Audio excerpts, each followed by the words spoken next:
ಭಕ್ತರ ಬೇಡಿಕೆಗಳನ್ನು ಈಡೇರಿಸುವ ಮೂಲಕ ಪ್ರತಿಯೊಂದು ದೇವಾಲಯವೂ ತನ್ನದೇ ಆದ ಇತಿಹಾಸವನ್ನು ಹೊಂದಿರುತ್ತದೆ. ದಕ್ಷಿಣ ಜಿಲ್ಲೆಯಲ್ಲಿರುವ ದೇವಾಲಯವೊಂದು ವಿಭಿನ್ನವಾಗಿ ಗುರುತಿಸಿಕೊಂಡಿದೆ.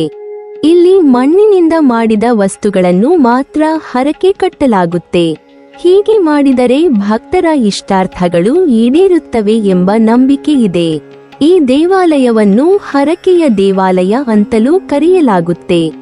ದಕ್ಷಿಣ ಕನ್ನಡ ಜಿಲ್ಲೆ ಬೆಳ್ತಂಗಡಿ ತಾಲೂಕಿನ ಸುಂದರ ಪ್ರಕೃತಿ ನಡುವೆ ಸುರ್ಯ ಎಂಬ ಹಳ್ಳಿಯಲ್ಲಿ ಸದಾಶಿವ ರುದ್ರ ದೇವಾಲಯ ಇದೆ. ಈ ದೇವಾಲಯಕ್ಕೆ ನೂರಾರು ವರ್ಷಗಳ ಇತಿಹಾಸ ಇದ್ದು, ಶ್ರೀ ಕ್ಷೇತ್ರ ಧರ್ಮಸ್ಥಳದ ಮೂಲಕ ಇಲ್ಲಿಗೆ ಭೇಟಿ ನೀಡಬಹುದು. ಉಜಿರೆಯಿಂದ ಕೇವಲ 4 ಕಿಲೋಮೀಟರ್ ಆಗುತ್ತದೆ. ಪ್ರಶಾಂತ ಮತ್ತು ಶಾಂತವಾದ ವಾತಾವರಣಕ್ಕೂ ದೇವಾಲಯ ಹೆಸರುವಾಸಿಯಾಗಿದೆ. ಸುರ್ಯ ಎಂಬುದು ಒಂದು ಸಣ್ಣ ಹಳ್ಳಿ. ಆ ಹಳ್ಳಿಯಲ್ಲಿ ಗೃಹಿಣಿಯೊಬ್ಬಳು ವಾಸವಿರುತ್ತಾಳೆ. ಕಾಡಿಗೆ ತೆರಳಿ ಸೊಪ್ಪು ತಂದು ಜೀವನ ನಡೆಸುವುದು ಈಕೆಯ ದಿನನಿತ್ಯದ ಕೆಲಸ. ಒಮ್ಮೆ ತನ್ನ ಮಗನ ಜೊತೆಯಲ್ಲಿ ಸೊಪ್ಪನ್ನು ಕಡಿದು ತರಲು ಕಾಡಿಗೆ ತೆರಳುತ್ತಾಳೆ. ತನ್ನ ಬಳಿ ಇದ್ದ ಕುಡುಗೋಲಿನಿಂದ ಸೊಪ್ಪನ್ನು ಕಡಿಯಲು ಆರಂಭಿಸುತ್ತಾಳೆ. ಸೊಪ್ಪಿನ ಮಧ್ಯೆ ಶಿವಲಿಂಗವನ್ನು ಹೋಲುವಂತ ಶಿಲೆ ಹೊಂದಿರುತ್ತದೆ. ಈಕೆಯು ತನಗೆ ತಿಳಿಯದಂತೆ ತನ್ನ ಬಳಿ ಇದ್ದ ಕುಡುಗೋಲಿನಿಂದ ಆ ಶಿಲೆಗೆ ರಭಸವಾಗಿ ಹೊಡೆಯುತ್ತಾಳೆ. ಆಕೆಯ ಏಟಿಗೆ ಲಿಂಗರೂಪಿ ಶಿಲೆಯಿಂದ ರಕ್ತವು ಬರಲಾರಂಭಿಸುತ್ತದೆ. ಅದನ್ನು ನೋಡಿದ ಆಕೆಯು ಗಾಬರಿಗೊಂಡು ಜೋರಾಗಿ ತನ್ನ ಮಗನನ್ನು ಕರೆಯುತ್ತಾಳೆ. ಈ ಕಾರಣದಿಂದಲೇ ಈ ಧಾರ್ಮಿಕ ಕ್ಷೇತ್ರಕ್ಕೆ ಸುರ್ಯ ಎಂಬ ಹೆಸರು ಬಂದಿದೆ.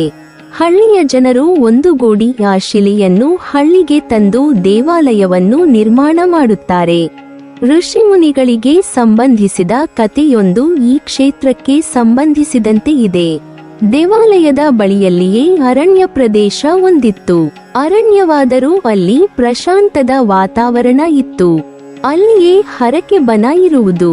ಈ ಪ್ರದೇಶದಲ್ಲಿ ದೇವರ ಅನುಗ್ರಹವನ್ನು ಪಡೆದಿದ್ದ ಭೃಗು ಮಹರ್ಷಿಗಳ ಶಿಷ್ಯವರ್ಗವು ಇಲ್ಲಿಗೆ ಬರುತ್ತದೆ. ಅವರಿಗೆ ಅಲ್ಲಿಯೇ ತಪಸ್ಸು ಮಾಡಬೇಕೆಂಬ ಮಹದಾಸೆ ಉಂಟಾಗುತ್ತದೆ. ಆಗ ಹಿರಿಯ ಶಿಷ್ಯರೊಬ್ಬರು ಶಿವ ಪಾರ್ವತಿಯರನ್ನು ಕುರಿತು ಗಾಢವಾದ ತಪಸ್ಸನ್ನು ಮಾಡುತ್ತಾರೆ. ಆಗ ಅವರ ತಪಸ್ಸಿಗೆ ಮೆಚ್ಚಿದ ಶಿವ ಪಾರ್ವತಿಯರು ಪ್ರತ್ಯಕ್ಷವಾಗುತ್ತಾರೆ. ಶಿಷ್ಯನನ್ನು ಕುರಿತ ಶಿವನು ನಿನಗೆ ಯಾವ ವರ ಬೇಕು ಕೇಳು ಎಂದು ಹೇಳುತ್ತಾನೆ. ಆಗ ಆ ಶಿಷ್ಯರು ಶಿವ ಪಾರ್ವತಿಯರನ್ನು ಕುರಿತು ದಯಮಾಡಿ ನೀವು ಇದೇ ಕ್ಷೇತ್ರದಲ್ಲಿ ಲಿಂಗ ರೂಪದಲ್ಲಿ ನೆಲೆಸಬೇಕು.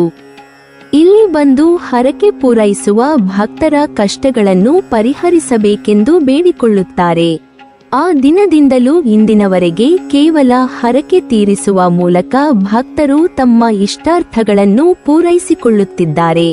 ಭಕ್ತರು ತಮ್ಮ ಮನೋಭಿಲಾಷೆಗಳನ್ನು ಪೂರೈಸಿಕೊಳ್ಳಲು ದೇವರಲ್ಲಿ ಪ್ರಾರ್ಥನೆ ಮಾಡಿಕೊಳ್ಳುತ್ತಾರೆ. ತಮ್ಮ ಇಷ್ಟಾರ್ಥಿಗಳು ಫಲಿಸಿದಾಗ ತಾವು ಮಾಡಿದ್ದ ಸಂಕಲ್ಪಕ್ಕೆ ಅನುಗುಣವಾಗಿ ಮಣ್ಣಿನ ಗೊಂಬೆಗಳನ್ನು ಹರಕೆಯ ರೂಪದಲ್ಲಿ ಶ್ರೀ ಸದಾಶಿವ ರುದ್ರ ದೇವರಿಗೆ ಅರ್ಪಿಸುತ್ತಾರೆ. ಭಕ್ತರು ಹರಕೆಯಾಗಿ ನೀಡಿದ ಹರಕೆಯ ಮಣ್ಣಿನ ಗೊಂಬೆಗಳನ್ನು ಲಿಂಗದ ಸುತ್ತಲೂ ಜೋಡಿಸಿರುತ್ತಾರೆ. ಕೇವಲ ಹಗಲಿನ ವೇಳೆಯಲ್ಲಿ ಮಾತ್ರ ಹರಕೆ ಬನಕ್ಕೆ ಪ್ರವೇಶವನ್ನು ನಿರ್ಬಂಧಿಸಲಾಗಿದೆ. ಯಾವುದೇ ಹರಕೆ ಆದರೂ 1 ಸೇರು ಅಕ್ಕಿ, 1 ತೆಂಗಿನಕಾಯಿ ಮತ್ತು 5 ರೂಪಾಯಿಗಳನ್ನು ದೇವರಿಗೆ ಸಲ್ಲಿಸಬೇಕಾಗುತ್ತದೆ. ಒಬ್ಬರು ಒಮ್ಮೆಲೆ ಎಷ್ಟು ಹರಕೆಯನ್ನು ಸಹ ಮಾಡಿಕೊಳ್ಳಬಹುದು. ತೊಟ್ಟಿಲಿನಿಂದ ಹಿಡಿದು ಮನೆಯವರೆಗೂ ಎಲ್ಲಾ ರೀತಿಯ ಮಣ್ಣಿನ ಪ್ರತಿಮೆಗಳು ಹರಕೆಗೆ ಅನುಕೂಲವಾಗುವಂತೆ ದೊರೆಯುತ್ತವೆ. ನೀವಿನ್ನೂ ನಮ್ಮ ಚಾನೆಲ್ ಅನ್ನು ಸಬ್ಸ್ಕ್ರೈಬ್ ಮಾಡಿಲ್ವಾ? ಹಾಗಾದರೆ ಈ ಕೂಡಲೇ ನಮ್ಮ ಇತಿಹಾಸ ದರ್ಶನ ಚಾನೆಲ್ ಅನ್ನು ಸಬ್ಸ್ಕ್ರೈಬ್ ಮಾಡಿ ಮತ್ತು ಪಕ್ಕದಲ್ಲಿರುವ ಬೆಲ್ ಐಕಾನ್ ಅನ್ನು ಪ್ರೆಸ್ ಮಾಡಿದರೆ ನಮ್ಮ ಹೊಸ ವಿಡಿಯೋಗಳನ್ನು ನೋಡಬಹುದು.